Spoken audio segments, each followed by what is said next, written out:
শহীদ উসমান হাদির যে বিচার সেটাকে ভিন্ন খাতে প্রবাহিত করা যায় এবং তার যারা সহযোদ্ধা আছে তাদেরকে বিতর্কিত করে পুলিশের পক্ষ থেকে বলা হইল যে মেঘালয় পুলিশ শহীদ উসমান হাদির হত্যাকারীদেরকে গ্রেফতার করছে। পরবর্তীতে মেঘালয় পুলিশ প্রত্যাখ্যান করলো যে তারা এই ধরনের কাউকে গ্রেফতার করে নাই। এই যে গুলিকারী ফয়সাল করিম মাসুদ, তিনি যে সিঙ্গাপুরে বসে নানকের সাথে যেই মিটিং করেছে সেই মিটিংয়ের ব্যাপারে চার্জশিটে কোনো তথ্য নাই। আমার আইডি বিগত এখন না বেশ কিছুদিন ধরে আমার আইডিতে রিপোর্ট করা হচ্ছে আইডি ক্লোন করে। তো গতকালকে আমি পোস্ট দেওয়ার পর দেখতে পাই যে বারবার আমার আইডি লগ আউট হয়ে যাচ্ছিল। গতকাল 2টা কিংবা 3টার দিকে আমি আমার আইডি ডিঅ্যাক্টিভেট করি। ডিঅ্যাক্টিভেট করার পরে যেটা হয়, আমি যখন পুনর্বার মানে লগ ইন করতে যাই, বিশেষ করে এই ঘটনা জানার পর যখন আমি লগ ইন করতে যাই, আমি লগ ইন করতে গিয়ে দেখি যে আমার প্রিভিয়াস যে ডিভাইস সেটার অ্যাপ্রুভাল এবং যে 2 ফ্যাক্টর সেটা যেহেতু আমার ইমেলের সাথে কানেক্টেড, আমি কোনোভাবে আমার আইডিতে লগ ইন করতে পারছিলাম না। পরে আমাদের রায়হান আছে, রায়হান লগ ইন করতে পারে, তখন সে আবার ডিঅ্যাক্টিভেট করে দেয় এই আশঙ্কা থেকে যে কোনো মুহূর্তে আইডি চলে যাবে। যেহেতু এটা আমাদের দীর্ঘদিনের ইনকিলাব, আমার জুলাই আন্দোলন সবকিছুর আর্কাইভ, এই জন্য আমি ডিঅ্যাক্টিভেট করে রেখেছি এবং আগামী 2-3 দিনের মধ্যেই আমার আইডি সচল হবে, যেহেতু একটা আইটি টিম অলরেডি এটা নিয়ে কাজ করছে। এবং যারা এই প্রোপাগান্ডাগুলো ছড়ায় তারা উদ্দেশ্যমূলকভাবেই ছড়ায়। সত্য মিথ্যা জানার তাদের প্রয়োজন পড়ে না, তাদের প্রয়োজন যে কোনো একটা মিথ্যা সমাজে এস্টাবলিশ করা, যাতে হচ্ছে যে কোনো উপায়ে যে কোনো মাধ্যমে শহীদ উসমান হাদির যে বিচার সেটাকে ভিন্ন খাতে প্রবাহিত করা যায় এবং তার যারা সহযোদ্ধা আছে তাদেরকে বিতর্কিত করে যারাই উসমান হাদি হত্যার বিচারের জন্য দাবি জানাবে তাদেরকে যাতে ইররিলেভেন্ট করা যায়।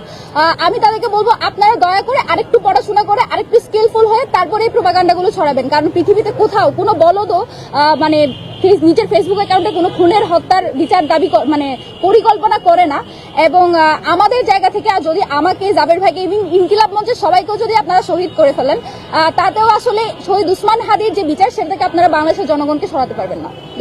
এবং রাজু ভাস্কর্যে গিয়ে আমরা বক্তব্যে বলেছি যে তাদেরকে অতি দ্রুত দেশে ফিরিয়ে এনে এর পিছনে কারা রয়েছে তাদেরকে জিজ্ঞাসাবাদ পূর্বক বিচারের মুখোমুখি করা হোক।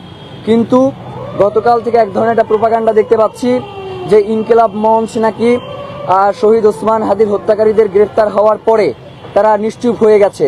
তাহলে এই যে মিছিল মিটিং এইগুলোতে আমরা দেখেছি আপনারা প্রচার করেছেন, তাহলে তারা কি এইগুলো দেখতে পায় না, নাকি তারা দেখতে পেয়েও বধির হয়ে গেছে? আল্লাহ তাআলা একটা কথা কোরআনে একটা কথা বলছে যে পৃথিবীতে এমন একটা সময় আসবে যখন মানুষের অন্তরকে এমনভাবে মুহুর মেরে দেয়া হবে তখন তারা সত্যের পথে আর জীবনে চাইলেও আসতে পারবে না। আমার কাছে মনে হয় যে এই লোকগুলোর অন্তরে মুহুর মেরে দেওয়া হয়েছে, তারা এখন আর সত্য দেখতে পায় না। শহীদ ওসমান হাদিকে যেই দিন গুলি করা হয়েছে সেই দিন রাত 11টার সময় তদন্তকারী কর্মকর্তার পক্ষ থেকে ফোন করে আমাদেরকে জিজ্ঞেস করা হয় যে ওই রাস্তার সিসিটিভি ফুটেজটা আমরা তাদেরকে দিতে পারবো কিনা। নাম্বার 1। নাম্বার 2, শহীদ ওসমান হাদি যখন শাহাদাত বরণ করেন তখন আমরা শহীদ ওসমান হাদির যখন তাকে কবরস্থ করবার পরে শাহবাগে অবস্থান করলাম, তখন আমাদের যে আন্দোলন যাতে শহীদ ওসমান হাদির হত্যার বিচারিক প্রক্রিয়াটা যাতে দ্রুত সম্পন্ন হয়, এই জন্য আমাদেরকে বলা হইল গোয়েন্দা সংস্থার পক্ষ থেকে যে আপনাদের এইখানে যদি আপনারা অবস্থান করেন, আমরা খবর পাইছি যে এইখানে বোম ব্লাস্ট হইতে পারে, সুতরাং আপনারা বাসায় ফিরে যান। আপনারা যদি বাসায় না যান তাহলে আমরা বলবো যে আপনাদেরকে আমরা জানাইছিলাম কিন্তু আপনারা জান নাই, যার কারণে এই ঘটনা ঘটছে। নাম্বার 2। নাম্বার 3, চার্জশিট দাখিল হওয়ার কথা ছিল 7 তারিখ। 6 তারিখে ডিবির পক্ষ থেকে সংবাদ সম্মেলন করে এই চার্জশিট দাখিল করা হয় সংবাদপত্রের দিকে, কিন্তু আমরা এগুলোর ব্যাপারে কিছু জানি না।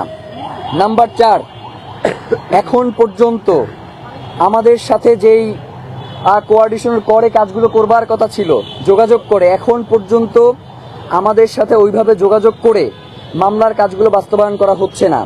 আদালত আমাকে জিজ্ঞেস করছে যে কোন তদন্ত সংস্থা দিয়ে আপনি তদন্তের কার্যক্রম পরিচালনা করতে চান। এইটা তো রাষ্ট্র ঠিক করবে যে কোন তদন্ত সংস্থা দিয়ে তদন্ত করাইলে শহীদ ওসমান হাদির প্রকৃত হত্যাকারীরা ধরা পড়বে। নাম্বার 5, পুলিশের পক্ষ থেকে বলা হইল যে মেঘালয় পুলিশ শহীদ ওসমান হাদির হত্যাকারীদেরকে গ্রেফতার করছে। পরবর্তীতে মেঘালয় পুলিশ প্রত্যাখ্যান করলো যে তারা এই ধরনের কাউকে গ্রেফতার করে নাই। নাম্বার 6, ডিবি পুলিশ যে চার্জশিট দাখিল করলো সেই চার্জশিটের মধ্যে তারা একজন ওয়ার্ড কমিশনারকে নিয়ে আসছে, যে ওয়ার্ড কমিশনারের সাথে শহীদ ওসমান হাদির যিনি গুলি করেছে সেই গুলিকারীর সম্পর্ক কি সেইটার কোনো উল্লেখ চার্জশিটের মধ্যে নাই।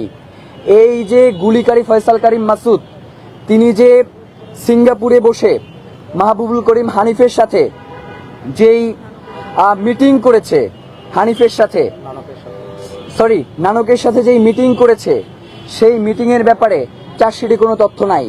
এমনকি শহীদ ওসমান হাদির হত্যাকারীদের ব্যাপারে যাদেরকে গ্রেফতার করা হয়েছে তারা কিভাবে এই খুনের সাথে সম্পৃক্ত সেই ব্যাপারে কোনো সুস্পষ্ট রূপরেখা চার্জশিটের ভিতরে ছিল না, যার কারণে আমরা তখন আদালতে এই চার্জশিটকে নারাজি দিয়েছিলাম এবং পুনঃ তদন্তের জন্য আবার আবেদন করেছিলাম, যার কারণে এই তদন্তের ভার সিআইডির কাছে গিয়েছে। তো যেই প্রশাসনের পক্ষ থেকে বারংবার আমাদেরকে এই হত্যাকারীদেরকে বা বিচার প্রক্রিয়াকে ভিন্ন খাতে প্রবাহিত করবার চেষ্টা করা হয় এবং বিভিন্ন রাজনৈতিক দল থেকে হাদির হত্যার বিচারিক প্রক্রিয়াকে বাধাগ্রস্ত করবার যেই প্রচেষ্টা আমরা ফেসবুকে দেখি, সেই জায়গা থেকে আমাদের একটা আশঙ্কা থেকে যায় যে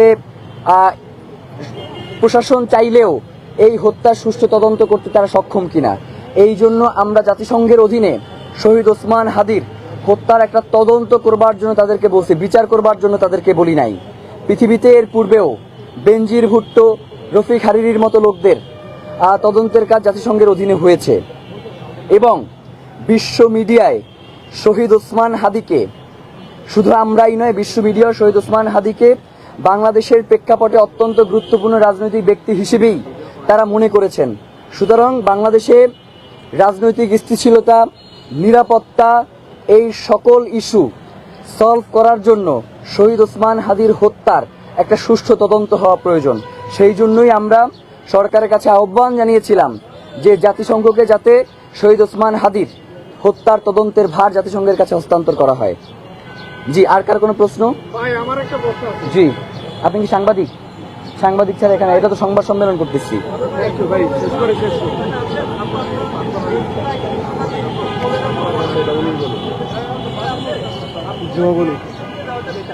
জি, কোন ব্যাপারে ভাই? ফেসবুক আইডির ব্যাপারে? ফেসবুকের এই ব্যাপারে, আচ্ছা আচ্ছা আচ্ছা এবং এটা যে প্রথমবার না সেটাও বলবো। আচ্ছা।